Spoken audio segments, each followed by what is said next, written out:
Bonjour à tous, nous sommes mi-octobre au potager naturel, toujours en Picardie, et là les nuits commencent vraiment à se rafraîchir et il va être temps de récolter les courges. Donc c'est parti pour cette vidéo récolte des courges.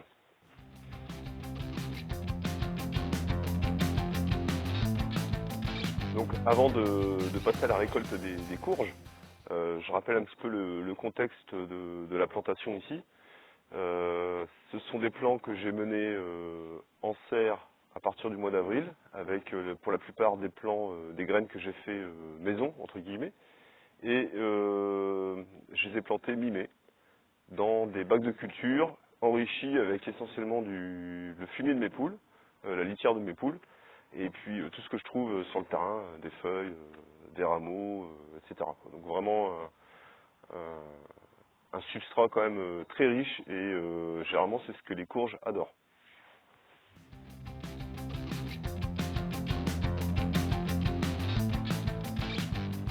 Alors déjà, premier constat, cultiver des courges dans des parcelles qui font à peu près 1,20 m de large, c'est pas forcément une bonne idée parce que regardez, donc ici on voit mon bac de culture qui fait à peu près 1,20 m de large et regardez un petit peu les lianes des courges, à quel niveau ils se sont répandus, ça va à 6 ou 7 mètres, regardez celle-là, ça envahit vraiment toutes les allées. Et je suis pas sûr, je suis pas certain que l'an prochain je refasse des courges dans des parcelles aussi étroites.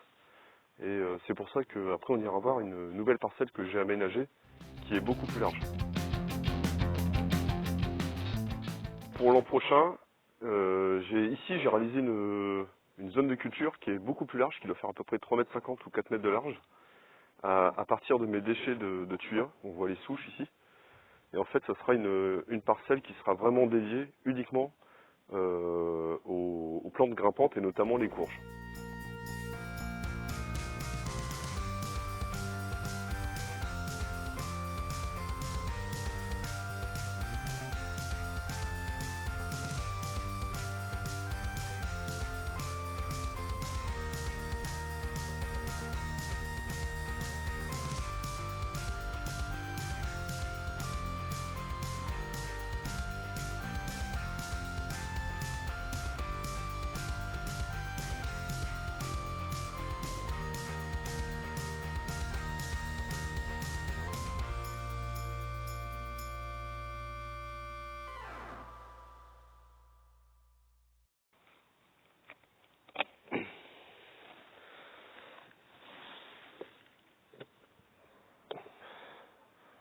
Pour faire de la soupe, ça ira très bien ça. On a le tiercé gagnant ici. Hop, une courge de Siam qui est super jolie. Ici, on a une courge. Donc ça, c'est une type butternut qu'on appelle la sucrine du Berry, qui est très bonne. Je reviendrai dessus après. Et ici, c'est une courge que je ne connais pas.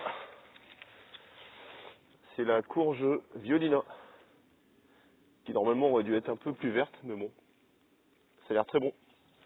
Voilà pour le trio gagnant ici.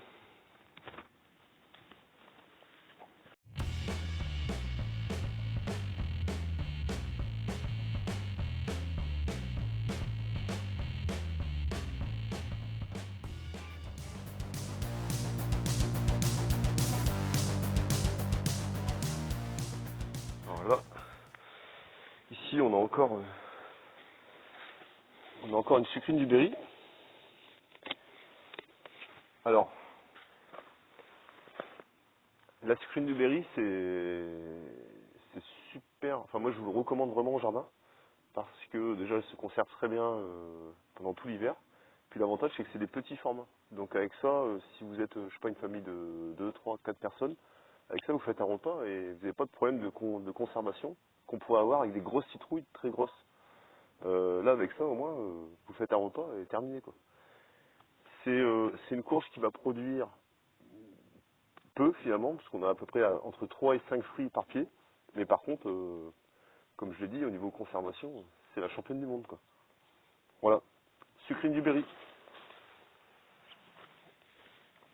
Donc ici la récolte de courges, bon elle est pas extraordinaire, mais bon cela dit, pour une famille de 4 personnes, c'est je pense déjà largement suffisant. Donc là à la fin de votre récolte, vous allez vous retrouver avec un tas de biomasse très intéressant, donc tout ce qui est liane de courge. Donc ça l'idéal ce serait de le réincorporer dans votre zone de culture, histoire de refertiliser votre sol, puisque c'est quand même des cultures très gourmandes, et ça préparera déjà votre sol pour la saison suivante. Vous coupez en petits bouts, vous remettez ça sur votre butte de culture, et les vers de terre vont se régaler. Voilà, on arrive au terme de cette vidéo. J'espère qu'elle vous aura plu, et puis j'espère que par chez vous, vous avez de très belles récoltes de courges. Je vous souhaite un très bon jardinage, et je vous dis à très bientôt sur la chaîne du potager naturel de Flo. Salut, ciao!